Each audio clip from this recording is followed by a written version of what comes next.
A situação está escalando e ninguém ficará de fora. Homens, mulheres, jovens, tradutores, psicólogos, todos serão convocados. Não é na Ucrânia, nem na Rússia. Que nação está se mobilizando agora?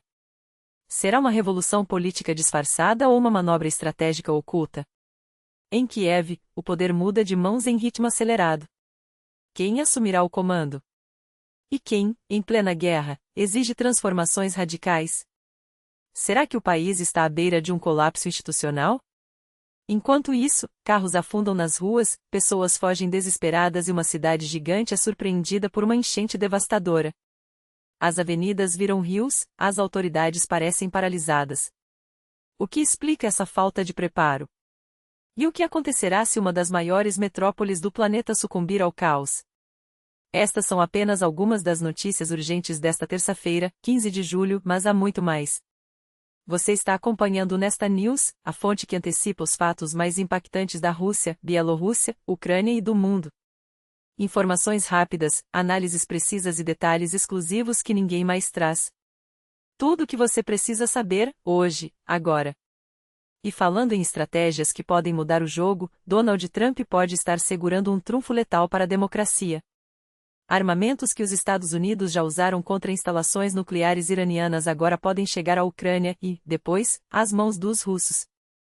Segundo o Washington Post, o ex-presidente americano avaliou o envio de mísseis de cruzeiro Tomahawk para Kiev, armas de longo alcance, furtivas, capazes de contornar terrenos hostis e atingir alvos a até 2.500 quilômetros, distância suficiente para ameaçar qualquer ponto dentro da Rússia.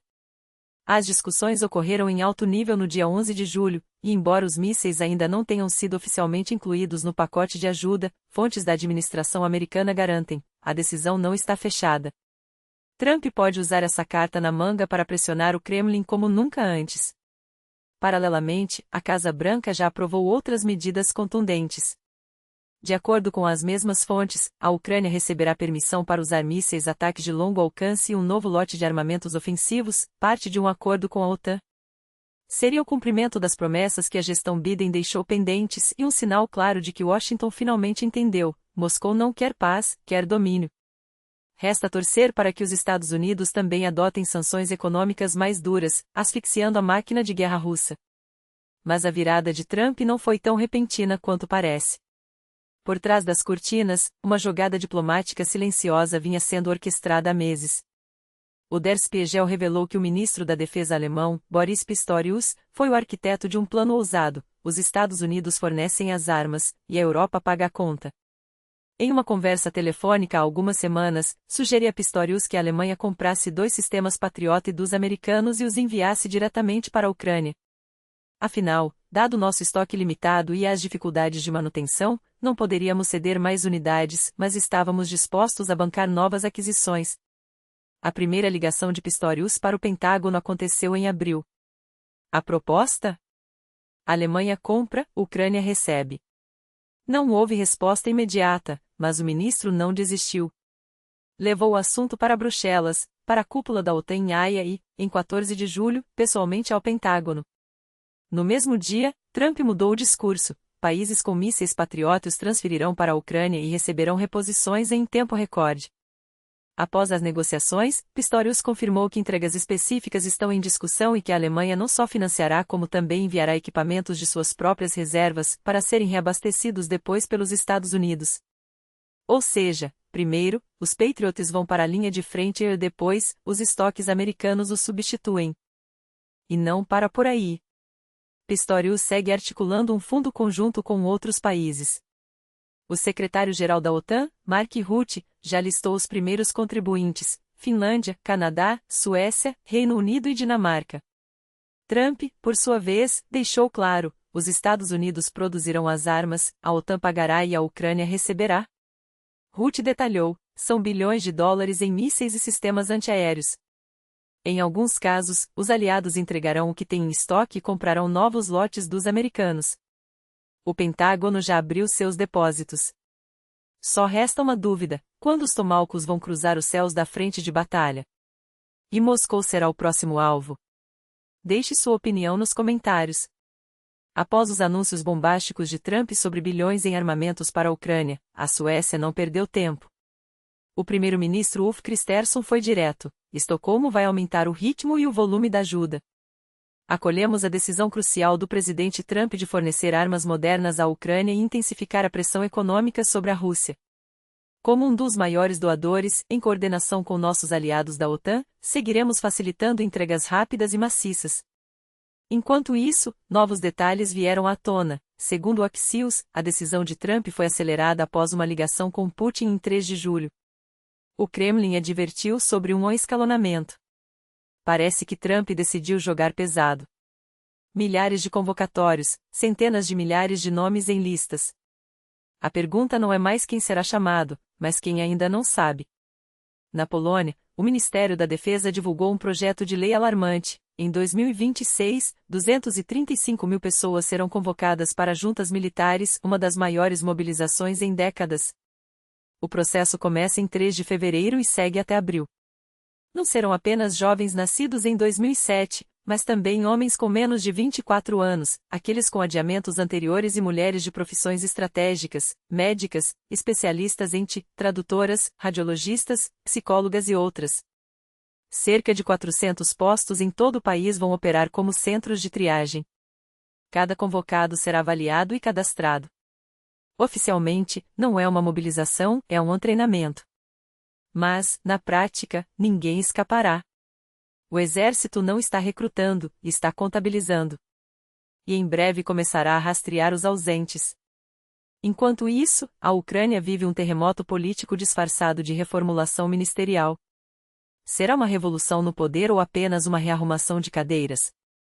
Em Bankova, os bastidores fervilham com rumores de um golpe institucional. Tudo o que foi discutido a portas fechadas agora vai à votação. O gabinete ucraniano se prepara para mudanças radicais, um novo primeiro-ministro, demissões em massa, fusão de pastas e remanejamentos de peso. Já falamos parcialmente sobre isso em edições anteriores, mas o ponto central é o Ministério da Defesa em plena guerra. Conversamos com Viktor Yaun, general aposentado do Serviço de Segurança ucraniano e ex-vice-chefe da agência. Segundo ele, o sistema de aquisições e comandos será revisto do zero. Se Umerov assumir um papel diplomático, como se especula, a estrutura em torno da defesa mudará completamente. Já enfrentamos problemas graves, ordens emitidas, projetos aparentemente em andamento, até com parceiros internacionais envolvidos, mas o dinheiro some, e as entregas não acontecem. Não quero ver isso se repetir. Espero que o novo ministro não seja mais um apanhado de amigos, companheiros de faculdade ou correligionários, mas um tecnocrata que atue como profissional, não como aliado pessoal. O parlamento ucraniano votará nos próximos dias a renovação do governo. A previsão é de demissões em 16 de julho e novas nomeações no dia seguinte. A figura central será Yulia Sviridenko, primeira vice-primeira-ministra e ministra da Economia, indicada por Zelensky para chefiar o gabinete.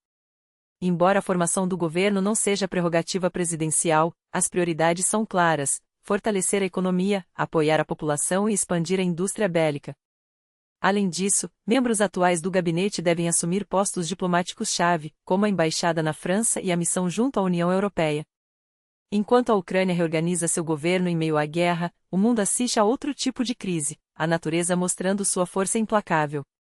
Nova York, a cidade que nunca dorme, foi paralisada por enchentes repentinas que transformaram ruas em rios, metros em piscinas e carros em armadilhas mortais. Em questão de horas, a chuva torrencial, com níveis superando 15 centímetros em algumas áreas, submergiu Manhattan, o Bronx e seus arredores, deixando autoridades em estado de emergência. O governador de Nova Jersey não hesitou, decretou situação crítica. O metrô, a artéria vital da cidade, desabou sob o peso da água, linhas interrompidas, estações fechadas, milhares de pessoas presas em um caos que parece saído de um filme catastrófico. As imagens são estarrecedoras: socorristas usando máquinas pesadas para arrancar pessoas de veículos submersos, enquanto bares e comércio locais viram seus pisos transformados em pântanos urbanos. É a segunda inundação desse porte em apenas 4 anos, um padrão que não pode mais ser ignorado. O sistema de drenagem, claramente incapaz de lidar com o volume, expõe uma falha estrutural que custa vidas e bilhões em prejuízos. E o pior, esta é apenas a primeira onda de uma temporada de tempestades que promete ser devastadora. Se a água já está assim em julho, o que esperar do pico do furacão? Enquanto Nova York afunda, do outro lado do Atlântico, Paris celebra o 14 de julho, o Dia da Bastilha, com seu tradicional espetáculo de fogos e drones iluminando a Torre Eiffel. O contraste é brutal: de um lado, o caos climático e de outro, a resistência cultural de uma nação que, mesmo diante de suas próprias crises, mantém viva a chama da tradição. Mas a pergunta que fica é: até quando poderemos ignorar os sinais? As enchentes não são mais exceção, são a nova regra. E se os Estados Unidos, com toda a sua infraestrutura, sucumbem a chuvas intensas, o que dizer de países menos preparados? Agradeço a cada um de vocês por acompanhar até aqui. Sua atenção é o que nos mantém unidos na busca por respostas e por soluções. Compartilhem, comentem, reajam. Quanto mais vozes, maior a pressão por mudança. Este é apenas o começo da conversa. Até a próxima e que as notícias que virão sejam de esperança, não de destruição.